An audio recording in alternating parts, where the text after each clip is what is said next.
একই ব্যক্তির নামে একাধিক ভোটার কার্ড থাকার অভিযোগ আগেও সামনে এসেছিল, আর এবার সেই অভিযোগ এলো তৃণমূলের এক পঞ্চায়েত সদস্যের বিরুদ্ধে। তার দুটি জেলায় দুটি ভোটার কার্ড রয়েছে, একটি বাপের বাড়ির ঠিকানায় আর একটি শ্বশুর বাড়ির ঠিকানায়। কাটোয়া এবং সালানপুরের দুই ঠিকানায় জোড়া এপিক। 12 বছর আগে সালানপুরে বিয়ে হয় কাটোয়ার শুক্লা দত্তের। নাম কাটানোর জন্য বিএলওকে আগেই জানিয়েছিলাম, দাবি করছেন শুক্লা দত্ত।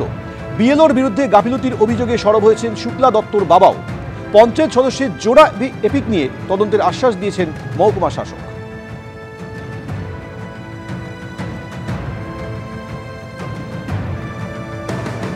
আমার বাপের বাড়ি কাটো। আপনি কি শুনলেন? যে আমি এখন শুনছি যে আমার ওখানের ভোটার কার্ডের আমি আবেদনপত্র করেছিলাম যে আমার ভোটার লিস্টের নাম ভোটার কার্ডটা বন্ধ করে দেওয়ার জন্য। আমি যেহেতু এখানে ভোটার কার্ড করব, তা আমি এখন শুনছি যে ওখানেও আমার নামটা রয়ে গেছে। আপনি ওখানে ভোট দিয়েছেন? না, আমি ওখানে ভোট দিইনি। আমার ভোটার নাম বিয়ের আগেই উঠেছিল, কিন্তু আমি ভোট দিইনি, আমার বিয়ে হয়ে গেছে। আপনি অ্যাপ্লাই করে এসেছিলেন? হ্যাঁ, আমি আবেদনপত্র জমা দিয়েছিলাম আমার বিয়ের পরেই। কি বলবেন তাহলে? এখনো তো নাম বাদ যায় না, অবশ্যই বাদ। ওটা আমার ওখানকার বিএলও দোষ করেছে।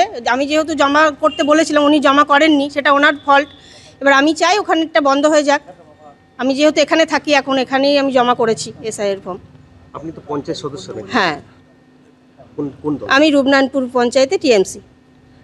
যখন আমার মেয়ে ওখানে বিয়ে হয়ে যাওয়ার কিছুদিন পরই ও যখন ভোটার কার্ড করে, তখন এখানে 7 নম্বর ফর্ম দিয়ে বলেছিলাম যেখানে নাম কেটে দেওয়া হোক ওখানে নাম তোলা হবে, এটা করেছি। এবার সরকারি পক্ষপাতী তারা যদি না করতে পারে, আর তো সব আগে এখন যেমন পরিষ্কার বিএলও ভালো শিক্ষিত ভালো ছেলে দিদি করানো হচ্ছে, তখন আশ্বাস টাশ্বাস করতে না, ঠিকমতো ফর্ম ফিল আপ করতেই জানে না।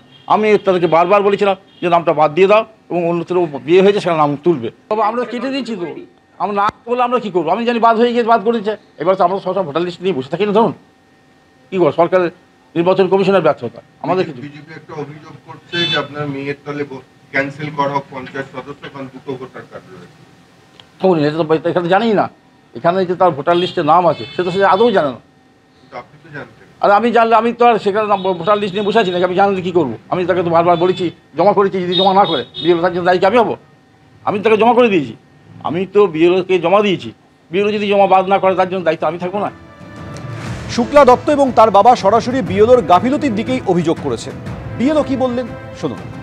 শুক্লা দত্ত নাম, শুক্লা দত্ত, শ্রীরাম দত্ত, এই দত্ত বাড়ির এখানে। তো নামটা কাটেননি কেন?